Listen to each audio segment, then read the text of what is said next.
Hello and welcome everyone to another session of introducing various cool games that we like to play or are wanting to play.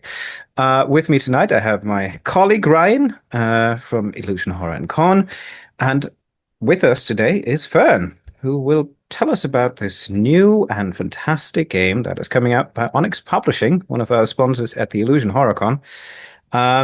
If you don't know what that is, we just did a recent video about our con in December 5th to 7th, right? Ryan? I'm pretty sure that's the right date. Any more information you can find on the illusionhorrorcon.events. And I don't think I want to waste too much words otherwise and would like to give the word over to Fern, who will maybe give us an idea of what these through three kingdoms that have been in battle for hundreds of years, with 12 monster kingdoms that are roaming the world, what this is all about. And yeah, maybe start off easy. Introduce yourself and where can one find you, and what was your contribution to Monster Kingdoms? Yes, okay, thank you. Hi, I'm Ferne Milton. I'm one half of Cobblepath Games. We are a small two-person indie studio. It is myself and Steph Williamson. Um, we're based in the UK and we make some TTRPGs, and we are also currently running a LARP. Um, with our second event happening in October, we have made a horror game called Locus, which I believe has been played at IllusionCon. Um, and also two comedy games, Stacks of Goblins and Coffee and Chaos. We were brought in mostly because one of the Onyx Path people, Matthew, had played on Locus and quite liked it. So we were brought in to write some of Monster Kingdoms. Specifically, me and Steph wrote the Bestiary chapter. So we did the list of monsters for people to fight, basically. Um, and in terms of what is Monster Kingdoms, it is currently funding on BackerKit. It is the new Onyx Path game. It is part of the Earthbane cycle and is related to, but not based in the same world as the Worlds Below, if you're familiar with those, um, which I believe they funded a few years ago. Um, the idea is essentially you get to play the monsters. So the Monster Kingdoms is set in a world called Gawain, which has 12/13 kingdoms. Technically, some of them aren't kingdoms. Um, where kind of to summarize it, the bad guys won a long time ago. And the sort of everyday kind of reality of the people there is a is one where brutality and violence and subjugation are all kind of just day-to-day realities. And everyone is kind of monstrous, not just in the kind of overt, you are one of the monsters from a monster manual kind of vibe, but also in the kind of the world you're in makes you do bad things that we would consider bad, and that they are kind of normalized, and role playing around that is kind of one of the big focuses of the game. Um, it's also got a big kind of sort of angle towards sort of themes of kind of leadership and subjugation and kind of domination, where both because there is a whole chunk of the game that's about consolidating armies and fighting in like massive sweeping grand battles, and also the biggest, most powerful effects that characters can get are called crowns, and they are primarily gained by usurping them from other entities who already own them. So there's this whole kind of like struggle for dominance thing is a very present theme in the Monster Kingdoms. Yeah, that's my brief summary of the kind of the understanding of it. I am not the arbiter of the key things because obviously I wrote the bestiary, which is somewhat removed from certain parts. The bestiary doesn't really factor into the army gameplay, for example. And we had very little to do with the character creation stuff. Um, there's a little bit of overlap, but it's fairly kind of segregated. So there are parts of that which I am not hyper familiar with, um, as I have not been able to update myself on every update they've made and every edit that has been made since the kind of initial drafts that we all wrote. But yeah, that's the summary, the starting summary, I guess. Fantastic. I guess one question that I would like to ask you initially as well, what is your favorite thing about the new game? Obviously, don't say bestiality because that would be a bit too on the nose, but what do you think? So, cards on the table. It's not generally my kind of setting. Um, I'm very much on a personal level. I'm very much someone who plays the good guys.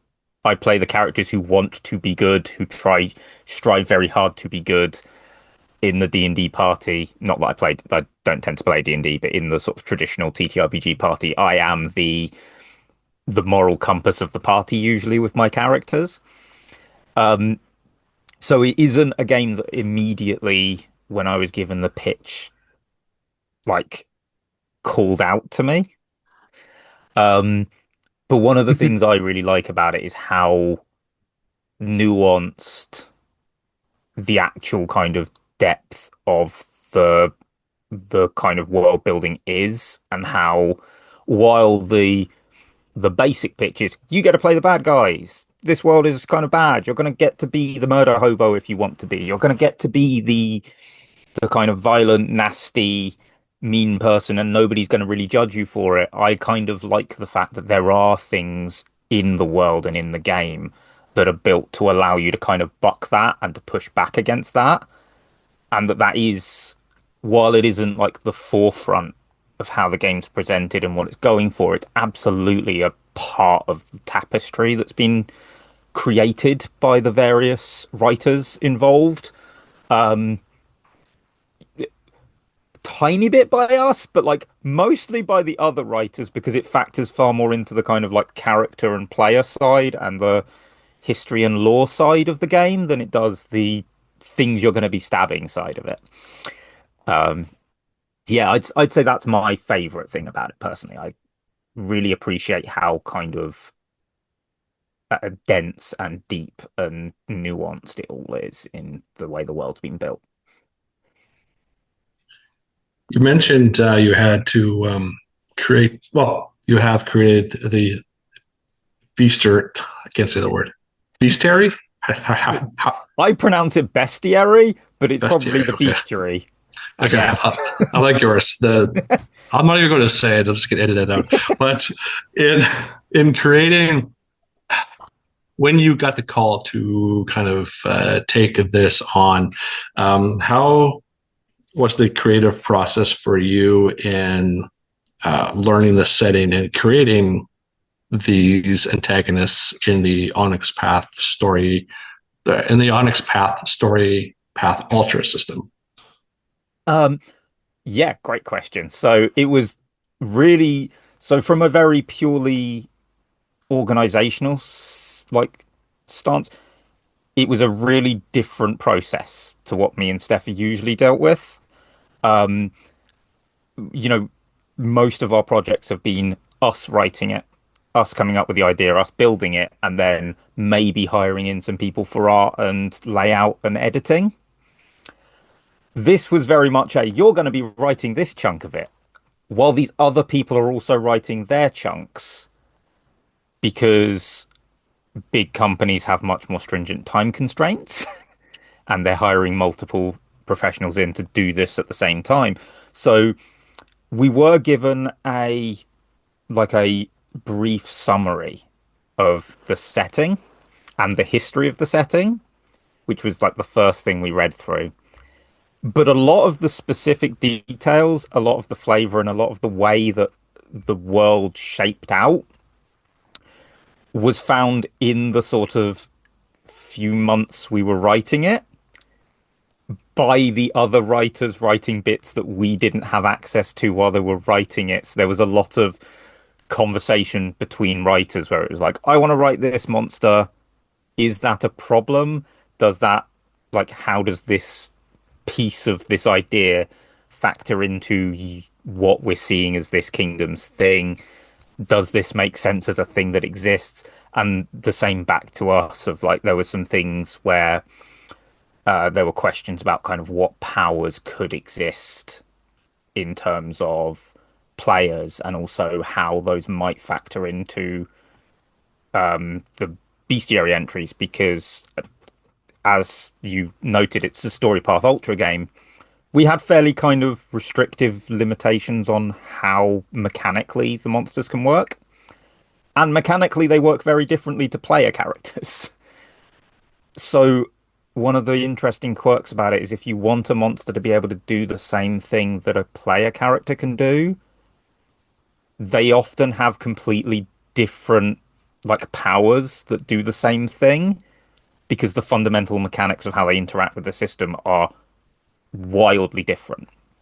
Um, but in terms of to circle back to the second part of your question about working in Storypath Ultra, that was quite nice actually. It was the we were given the templates because the way that the bestiary works is there are four tiers of monster um, that represent the kind of like power levels of I can't remember the names because I've worked on two Onyx Path projects that use this system and they both have different names for the tiers.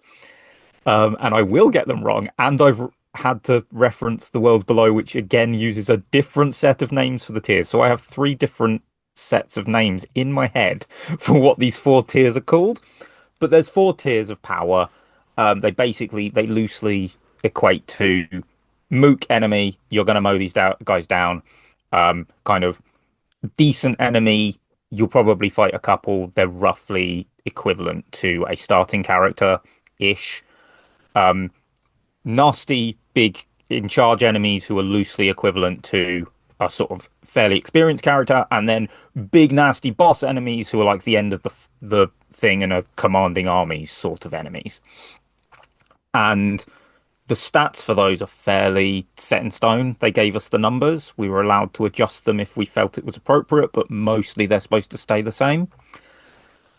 So, in terms of like numbers wise, generally it's pretty easy to deal with making the monsters. The really tricky bit for us came with the one was powers. We had to develop a bunch of powers to represent the monsters that we came up with, but also making sure that we weren't treading old ground because part of the brief was that the idea is that monsters from all the Earthbane cycle can be used in all the other games. So all of the monsters from the world below can just be straight used in Monster Kingdoms and theoretically vice versa. The problem with that was there's some monsters in the worlds below that would fit in the Monster Kingdoms really well, but there's no point in us rewriting them because you can just take them. And that caused an interesting kind of dilemma for us as writers, where it was like, how are we going to do this? What are we going, like, what line are we going to draw here? And we did have to make some decisions along those lines, which came out differently for a bunch of different monsters. Um, so, yeah. But it was a very interesting experience working in such a wildly different way to when you're just working on a little two-person project where you can kind of just do your own thing, and you have full creative control over everything. And it's great. I really enjoyed it, and I'm really proud of a lot of what we produced as well for it. I think there's a lot of really fun stuff in the bestiary. Um, yeah. Cool. Well, I have to ask a bit naively, as some might even have that question too. It's called Monster Kingdom, and then there is a bestiarity. Aren't the monsters your player characters? So are you're not just creating a stack of pre-gen characters in the bestiarity, or what So is the difference? So that's a really interesting question because that is actually something that we had to work around a certain way, to a certain regard. Because yes, everyone is a monster, but also, so the actual word that is used is adversary, I believe.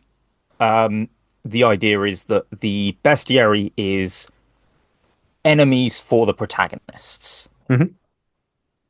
Often, you you might develop a character-based one that will use the same mechanics as or will have a similar kind of reality to the player characters. Those aren't that common in the bestiary. Okay. They're often represented in slightly different ways. You might actually roll up a whole character sheet for them. But because of the kind of character limits that we were given, and also just the specific kind of in mechanical intent for the bestiary, we avoided as much as possible using what would be character templates Hmm. as like foundation for the monsters in the bestiary. There are some that are people, but the vast majority of the ones, what we ended up doing as an example of how this kind of conflict bubbled up while we were working on this, one of the things we had to do was represent um, each of the kingdoms with a couple of monsters each. And a couple of the kingdoms, to name them, not that it likely means too much, but the kingdom of Brander and the kingdom of Kirsch are both very militaristic. Um, so the obvious thing is you want to have soldiers. You want to have it is likely that characters passing through them are going to end up in conflict with ordinary people from those kingdoms in a way Hmm. that they kind of aren't in some of the other kingdoms, because the dangerous things in those kingdoms are not the random peasants, they are the beasts in the woods. Hmm. Um, but for those, one of the things we ended up having to do was look at it and go, okay, we don't want a monster for every like player monster template. So we don't want a monster that's orcs. We don't want a monster that's goblins. We don't want a monster that's all of this like big laundry list of. I mean, there's not a huge list. There's plenty of kind of grey space, but we didn't want to just have race defined. This is what that race is like in the as an adversary. So what we ended up doing was having like the Brander military is one of the monster entries. So it's not Hmm. about what race they are, what type of monster they are. It's about the fact that they are trained as Brander military operatives. They have this training and they fight like they are trained military, because Brander's whole thing is a very highly equipped and trained military. Compare that to a Kirsch Raider, which is the other militaristic thing where they don't really train their military. Their populace just really likes fighting a lot. It's like culturally their thing. So they just get a bunch of people and send them on raids. And so you've got these two kind of like what are essentially military units in the bestiary that are very different flavor wise and operate very differently as well, mechanically, because one of them is they fight like this. There are these variants where there are trained pikemen, trained mages, and then the other one's just like, oh no, every member of this squad has whatever weapon they like using and Hmm. are very adaptable but aren't particularly disciplined. Um, and there are some differences in the kind of powers they end up with and stuff like that as a result as well, and the way they fight. Um, but that was the thing, and the other side of this is that a lot of the things in the bestiary are essentially scary animals that exist in the monster kingdoms, because the monster kingdoms is filled with really horrible, scary animals Hmm. or things of an alien mindset. There are some things that are arguably kind of sentient but aren't currently playable. They might be in expansions, depends on what people want, and what Onyx Path decides to write. Um, but generally, it's the majority of the things in the bestiary are either defined by a kind of institutional role in one of the kingdoms or are apart from the civilizations in some way. So some examples might be the sirens. We made a siren monster. They're fairly intelligent, but they're also not like living in towns with people. Hmm. There are trolls who are very intelligent, but also and might be living in towns with people, but also are kind of treated as a side from a lot of the monster kingdoms because of the way they work. Um, and then there's things like the basilisks and the just running through or the invited geometries, which are just kind of horrifying, powerful monsters that exist in the landscape that you might end up going toe to toe with if you're a person traveling around the monster kingdoms. Hmm. Cool. Okay. My mind works like a scatter plot, so I might back up a little bit here.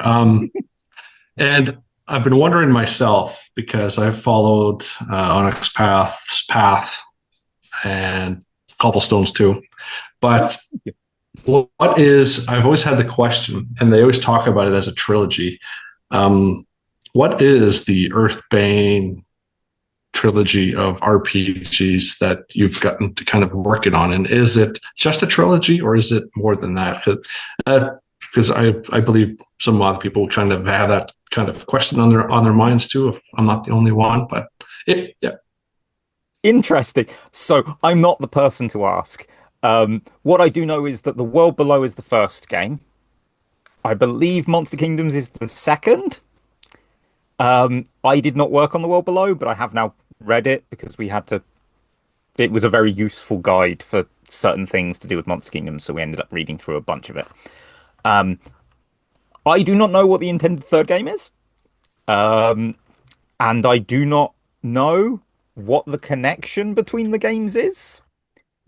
But I am under the impression that the connection between the games is very much a open to interpretation, deliberately kind of obfuscated lore connection thing for people to build their theories on The theories and and stories stuff, around it. Okay. which personally I think is really cool, but I don't have any theories about that yet. I think I'd need to wait for at least Monster Kingdoms to come out in full and read the the Yeah. whole lore fluff stuff um, to even begin to kind of get a grasp on that. Okay. Unfortunately, I wish I could give you a better answer. Oh, that's quite all right. Okay, so cycling back to the bestiary, or like I guess that's how I'm going to say it. What was one of your kind of favorite? What was one of your favorite entries to work on? That it's, if you've done 20 monsters or races, what was your kind of personal favorite one to work on? So flat out, it's probably got to be my trolls because I just really like my trolls. Um, there are, I think, about 40 entries that me and Steph wrote. The Onyx Path folks have added a few since as well because there were some things that they felt should be in there and that they wanted to add. Fair enough. Um, of the ones that we wrote, yes, my trolls are some of my favorites. I care deeply about my trolls. They're very, like a lot of what we wrote, um, inspired fairly heavily by traditional mythology rather than modern pop culture reads. But trying to kind of like put our own spins on them as well. Part of our brief was familiar but new. So with the trolls, their thing is they're fairly sort of Scandinavian coded. They operate in family units. They have a sort of good read on community and they're fairly savvy and canny, but often are treated as being kind of stupid. They are they partly turn to stone during the day, and one of the reasons why they hide under bridges a lot, which is their most common place that you will find a standard troll is under a bridge, is because under a bridge they can be quick for the ambush. And then if the ambush turns into an actual fight, they'll be out in the open and they'll turn to stone. So they'll be a lot hardier for the actual brawl. Because they don't turn solid to stone, they don't lock up, they just become slower and tankier as a result. And there's a couple of variants of the trolls. So we have river trolls, who are functionally the same as normal trolls, but they have lips that can clamp shut, and noses that can clamp shut, and long tusks that are hollow. So they can sit underneath the surface of the water with these sort of straw-like tusks to keep them going. And they don't sit under bridges, they just kind of exist in rivers. And then there's also gargoyles, who are trolls who are so sensitive to light that even moonlight turns them to stone. So they're always stony, and because of that, they also get these stony growths on the back of their shoulders, which look a bit like wings. And in gargoyle communities, the size of your wings is a sign of your kind of prestige. So they tend to sit higher on castles and stuff, and be on high up parapets to try and grow their wings as big as possible. And I like them partly because I think they're an interesting enemy because they are, one, quite interesting to fight because of the whole changing forms thing. Because they have the kind of the speedy version and the tanky version, and the players can interact with that by using things like light magic and situational or environmental awareness to kind of lure trolls into the preferred kind of environment. But also because they are canny and they have this kind of community spirit and they look after their own, they're also quite an interesting social enemy where you don't have to fight them. Like some of the things in the bestiary are basically going to try and bite your head off no matter what you do. But the trolls kind of, you can converse with them, which I'm quite fond of. So those are probably my favorite of the things I wrote. I feel it is only fair that I highlight maybe something that Steph wrote as well, because we did work together on everything, obviously. But there are certain things that we kind of took charge of each. And of the things Steph wrote, I will give a shout out to the sirens because the way Steph wrote them, there's like a jump scare in the third paragraph of their description that makes them, it just kind of elevates how horrific they are in a really wonderful way in the way they've been written, which I do not want to spoil. Beyond them, I think I really like the Relic Automagica, which are part of the Wraith Kingdom of Dis, which is a kingdom where everyone is dead from a plague hundreds of years ago, and the populace are all wraiths. And part of it is that they used to be really advanced, but the wraiths kind of have lost all of that and they can't interact with things in the same way anymore. And as a result, there's these things around called Relic Automagica, which are basically like brass copper golem, like really complex magic golems, or not golems, but magic automata. And the fun thing about them is they all have different activation criteria.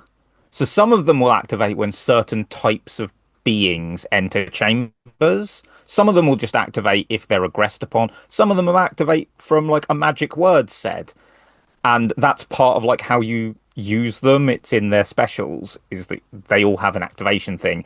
And most of the wraiths in Dis have no idea what the activation things are for the various automagica that are just kind of stationed about in the grand halls of Dis, which I just think is really fun.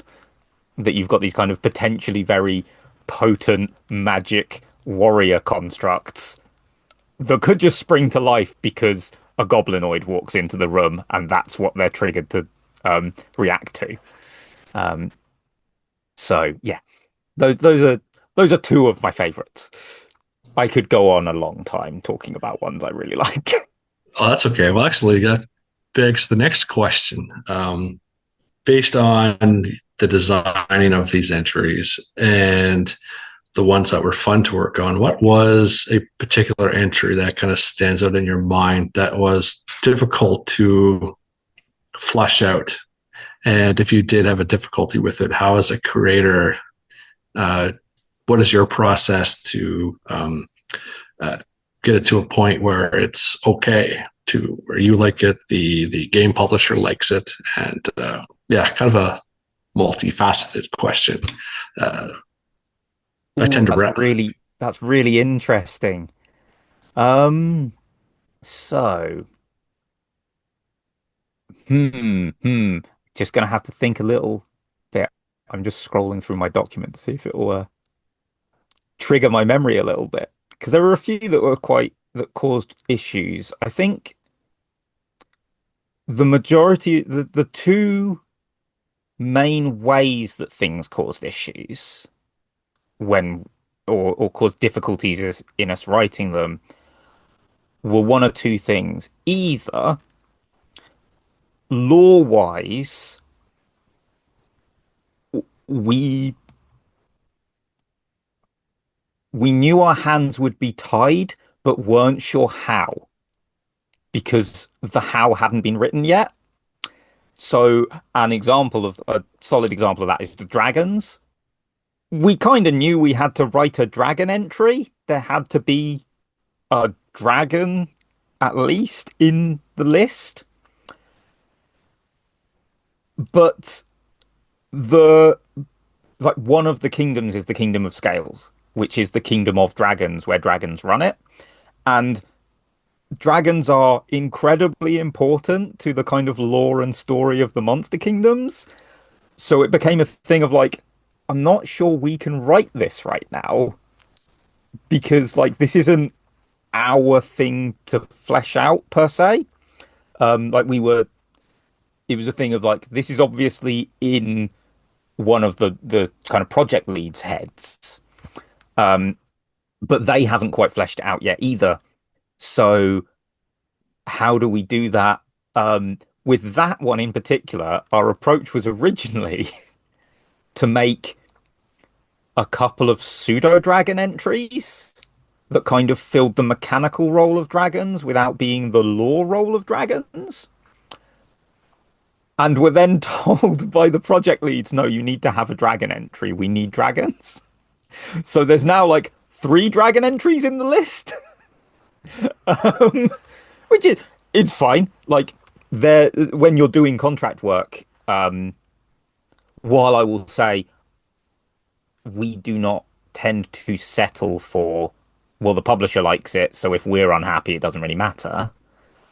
That's not how we tend to go about things, but it is a thing of, well, if the publisher wants a thing, we kind of need to do it. We're under contract. So that was very much a thing of we then had to write the dragon entry. And in the end, it just ended up being one of the last ones we wrote, where we kind of ended up liaising with the team a lot more on that one before we could even start on it. But also, part of it was about us being confident enough to just kind of take some of the reins because, well, so Monster Kingdoms is the first time we'd worked with Onyx Path, and we weren't the only first time, um, what's the word, contractor on this team, but we also were one of the only ones because most of the people there had worked with Onyx Path on several other projects. So it was a thing of like, we didn't really want to overstep the mark. We were a little bit wary of like building stuff that didn't fit. And honestly, one of the things we had to kind of come to terms with during the project was actually we'd been hired for a reason and we should write things. And if there's a problem, well, there's a chance to kind of edit that and adjust it later. But, you know, we've been brought in for a reason. They want our voice, so we should write things. And that's kind of what we ended up doing with Dragons anyway. In the end, the other way that things could be awkward was where mechanically they posed some sort of massive difficulty in terms of like how we saw them mechanically existing in the world or the game didn't currently have a way to do it. And there wasn't an analog kind of mechanic. So we kind of had to figure out how in Storypath Ultra we could make that thing work. Um, and a big one with that, I'm just trying to think of what a solid example of that was, I think was probably the Malignant Thralls, which required a lot of kind of bouncing ideas off of the project leads and the people who have much more experienced running Storypath Ultra, where their whole thing is that they're kind of mind controlled permanently underneath a much greater, more powerful central thing.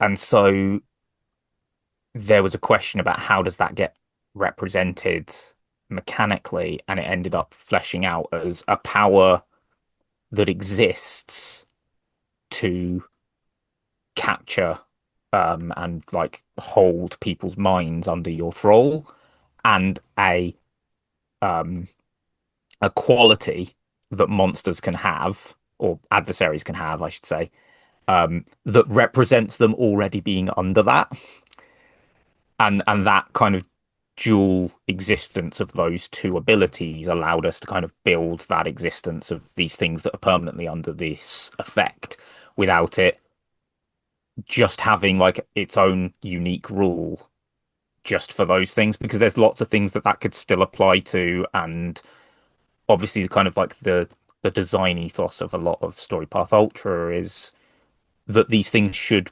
be that they aren't games where specific things have specific nitty-gritty rules to them. There's more general rules that kind of cover an umbrella of things, and that's kind of, we wanted to keep that design identity with this sort of stuff as well. So we now have those two powers, which is the malignant capture and the malignant capture dire power, and the um, strangled mind quality, which represent that kind of existence, which is a thing that happens unfortunate amount in Monster Kingdoms in general, to be honest. Um, the Malignant Mind does it a lot. It's like its thing, but it isn't the only thing that does it. Okay.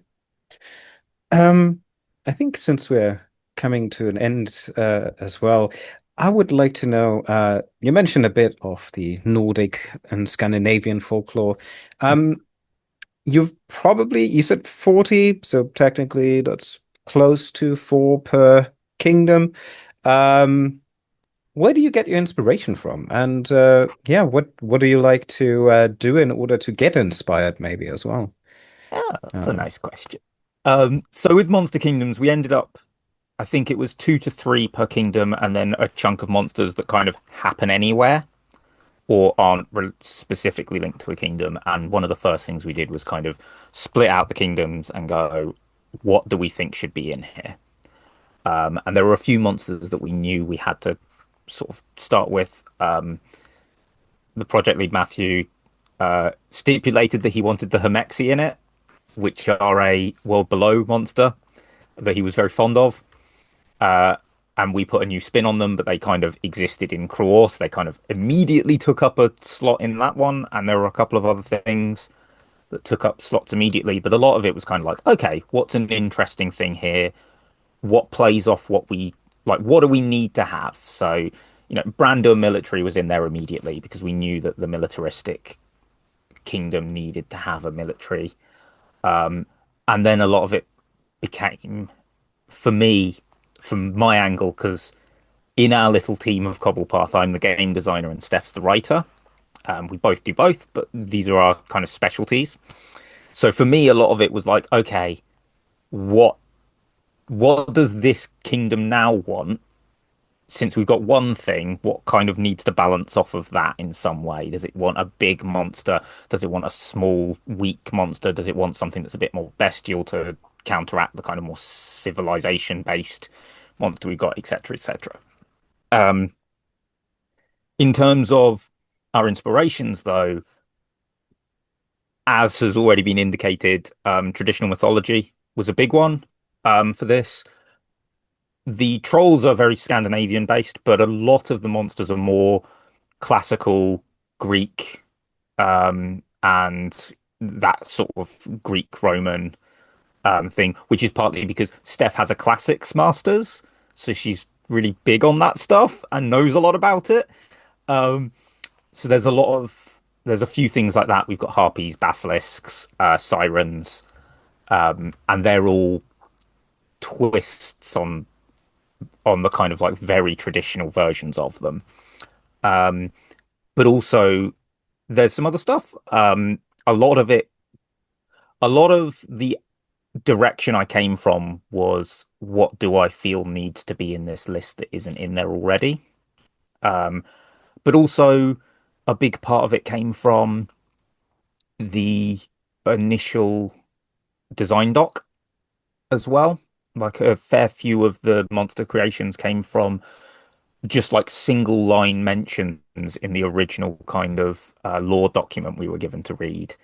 Um, Things like there is a monster that is the invited geometry, which is a otherworldly collection of sort of prismatic shapes in that's nestled in the giant, mangled, unreal kind of MC Escher like what used to be the body of some poor person that for a short period of time will rampage um, over the environment, scooping and like molding the environment like clay as it roils around and um, destroys things before it kind of blips out of existence. That was conjured from the fact that there was a line in our lore document about the fact that the guy who the king of Pandemian likes to summon things from other dimensions. It's like a pastime. He just does it as a joke.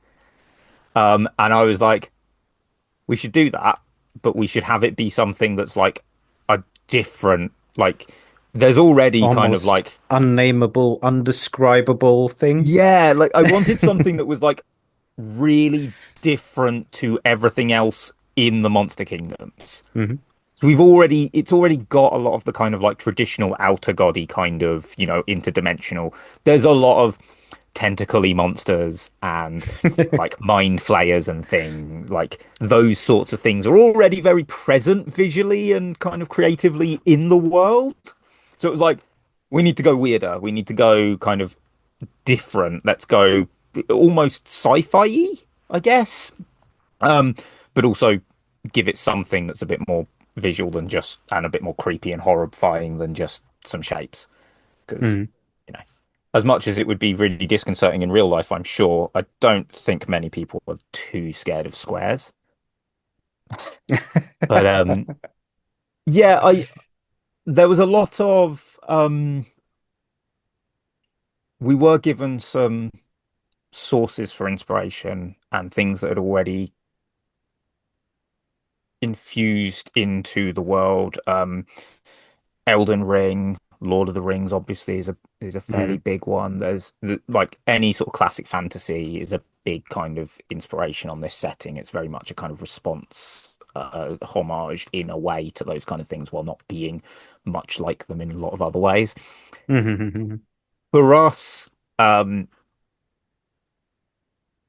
I didn't do too much deliberate hunting for inspiration, which I think is partly because we didn't need to. A lot of it came quite easily for Monster Kingdoms, I found. But there's a lot of kind of obviously we referenced mythology a fair amount for kind of Hmm. specific things and the lore document and things, but there's a lot of I play a lot of video games. That's a lot of where my kind of, I guess, inspiration comes from. Like, What type? oh, all sorts. I All mean, I, sorts. I I used to teach video game um, art and design for No. 5 years, so I've been a gamer for many years. I'm playing Silk Song to probably no one's surprise. Um, but this year I've been playing a lot of Night Rain. I like my Souls likes. I like my big lore games, but also some of my favorite games of all time are Outer Wilds. If you like video games, play Outer Hmm. Wilds. You don't need to know anything, just go and play it. It's brilliant. Um, FF9, Final Fantasy 9 is my favorite Final Fantasy. Yeah. Um, I like, I'm not super big on roguelikes. I've never been a fighting game player, But I like my Hmm. platformers. I like my big adventure games. Big Zelda fan. Yeah. Um, Platformers and Metroidvanias are great. I also quite like card games. Um, I am still searching for something to reach the heady heights that Slay the Spire was for me, because I Mm. very much like that game, but nothing's quite got to the same level. But I have kind of eked all of my like I've eked all of the time out of Slay the Spire, unfortunately, for the most part. I want more, but yeah, I could go on for hours about the various games I really like and enjoy. Oh, also horror games. I really like horror games. I'm also very picky about horror games. Um, One of my favorites is Resi Remake, the remake of Resident Evil 1. Um, that one's really good. Uh, Resident Evil 4 is a great game, but it's not a good horror game, in my opinion. Mm. Mm. Um, my take. Uh, Siren. Siren are some of my favorite horror games. Forbidden Siren, I or think I heard PS2 that. horror games. They're fantastic. And like they're janky messes in a way that really works for what they're trying to do. Hmm. Hmm. Um, Big fan of those. They were a big inspiration on our horror game Locus.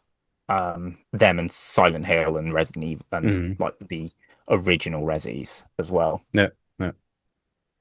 Cool. Yeah. Okay. Fantastic. I'll Okay. hand to Ryan. And yeah, I'd that. And with that, that comes to the conclusion of the interview with Fern from Cobblepath Games, who worked on Monster Kingdoms for Onyx Path Publishing, the last in the Earthbane cycle of TT RPGs, World Below, At the Gates, and Is the third one. Monster what's it? Kingdom. Monster Monster Kingdoms. Thank Kingdoms. you. Here, hold on. I'll say that again for editing. The uh, the three Earthbane trilogy games, The World Below, At the Gates, and oh my god, I'm doing it again. Monster Monster Kingdoms. Kingdom. Now I have to leave it in, which is Yeah, yeah. still also available on BackerKit. So we'll post a link below. Just FYI, and Ryan. Yeah, definitely. And I'm Ryan. That's Dave. And Hi. I bye. Have a good night. And yeah, if you want to learn more, find us on the Illusion Horror con.events. You find Fern at any links that he will provide after this recording in the official description. And otherwise, we hope to see you on December 5th to 7th at the Illusion Horror Con 2025.